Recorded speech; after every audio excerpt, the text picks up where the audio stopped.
Seguramente la historia de la última semana de Jesús es una de las más conocidas del mundo.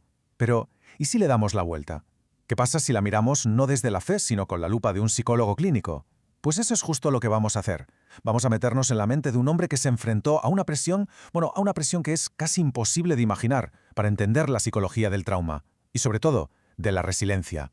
Y vamos a arrancar con una pregunta que de entrada ya nos saca del terreno de la teología y nos planta de lleno en la medicina. A ver, ¿puede un pensamiento, una emoción, ser tan pesada que llegue a romperte los vasos sanguíneos de la piel? O sea, ¿puede el estrés hacer que tu cuerpo literalmente se rompa? ¿Es eso posible?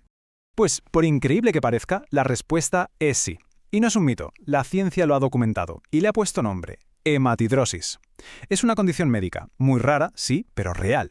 Ocurre cuando un estrés emocional extremo, un shock brutal, hace que los pequeños capilares que rodean las glándulas sudoríparas estallen. Y este es nuestro punto de partida clínico. Ojo, que aquí no estamos hablando de metáforas. Estamos hablando de una angustia humana tan profunda que tiene consecuencias físicas reales y devastadoras. Vale, entonces, para entender de dónde viene toda esa presión tenemos que viajar al inicio de esa semana. Pensemos por un momento en Jerusalén durante la Pascua. La ciudad está a reventar. La población se multiplica de una forma increíble. Es una auténtica olla a presión tanto a nivel social como político.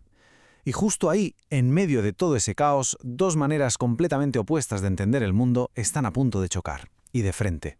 Y aquí lo vemos de una forma súper clara. El contraste es que es brutal. Por un lado tenemos el poder imperial en estado puro, la procesión de Pilato. Caballos de guerra, estandartes de acero, todo diseñado para una cosa: intimidar.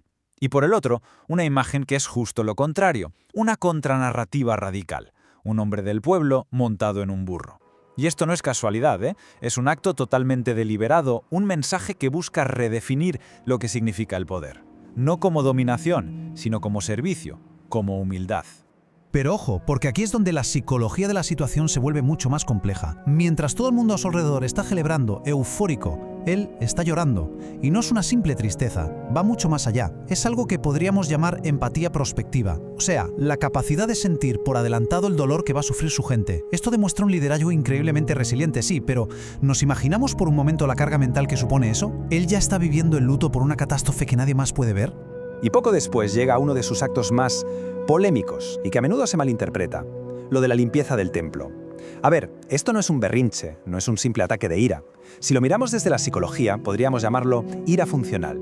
Es una reacción a lo que se conoce como lesión moral. ¿Y qué es eso? Pues es lo que sientes cuando una institución en la que crees, en la que confías, traiciona sus valores más básicos. Al tirar las mesas de los cambistas, no está solo haciendo una declaración, está atacando directamente la base económica que sostenía la élite religiosa. Fue sin duda un movimiento muy estratégico. Claro, ese acto lleva el conflicto con las autoridades a un punto de no retorno. Ya no hay vuelta atrás.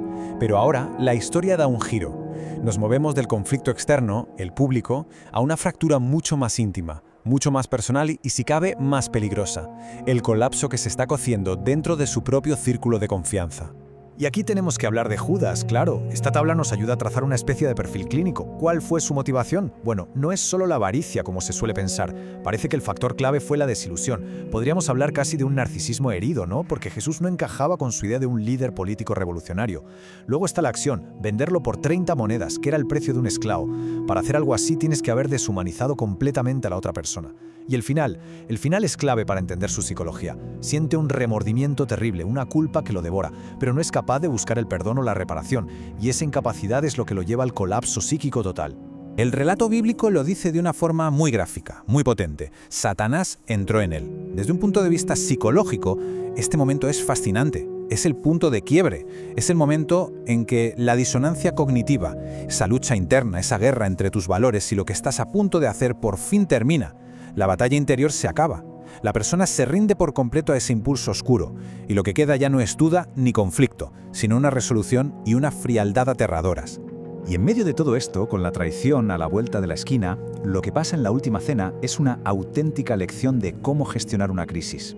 Primero, Jesús no barre el problema debajo de la alfombra. Lo nombra, lo pone sobre la mesa, lo saca a la luz. Y luego hace algo que es extraordinario: el lavado de pies. Es un acto de humildad tan radical que funciona casi como una terapia de choque. Un intento de desbloquear el ego de sus discípulos, de combatir ese orgullo y esa rivalidad que estaban a punto de hacer saltar todo por los aires. Pero, a pesar de todo, la traición ya es inevitable. Y esto nos lleva al momento de máxima presión, al punto de colapso, tanto físico como mental. Y el lugar donde ocurre todo se llama Getsemaní. ¿Sabes lo que significa? Prensa de aceite. Es que no podría existir una metáfora más perfecta para describir lo que va a pasar. Un ser humano a punto de ser exprimido hasta el límite absoluto de su aguante. Desde un punto de vista clínico podemos descomponer esta agonía en 4 etapas muy claras. Primero, la angustia aguda. Una activación masiva de la amígdala, el centro del miedo en el cerebro. Segundo, la lucha voluntaria. Un conflicto cognitivo brutal entre el instinto primario de supervivencia y un propósito más elevado. Tercero, el resultado de esa lucha, el colapso físico. Ahí es donde ocurre la hematidrosis de la que hablábamos al principio.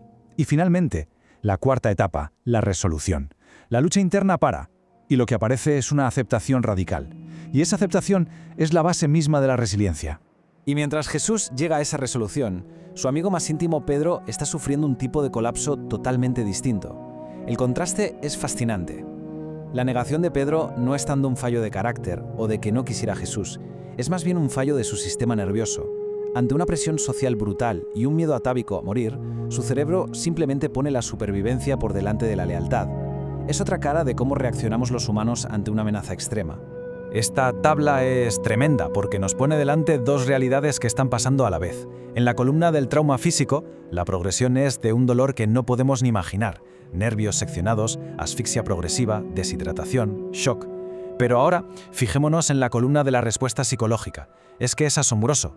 Va desde el altruismo más radical, perdonar a quienes les están torturando, pasando por una crisis existencial total, hasta llegar a una sensación de cierre, de misión cumplida. La mente se mantiene enfocada, lúcida, mientras el cuerpo se desintegra. Y tenemos que pararnos un segundo en esa primera frase. Padre, perdónalos. Es que, en medio de una agonía física que nublaría la mente de cualquiera, él consigue mantener la empatía intacta, activa. Aquí hay una lección psicológica potentísima. Las circunstancias externas no tienen por qué determinar nuestra respuesta interna. El dolor te lo pueden imponer, sí, pero el resentimiento es una elección. Nuestra capacidad de elegir cómo respondemos al sufrimiento es al final nuestra última libertad. Pero claro, la historia a nivel psicológico no acaba con la muerte del protagonista. Para nada. De hecho, ahora empieza una fase completamente nueva, la del trauma colectivo. Cómo un grupo de personas procesa una pérdida tan catastrófica.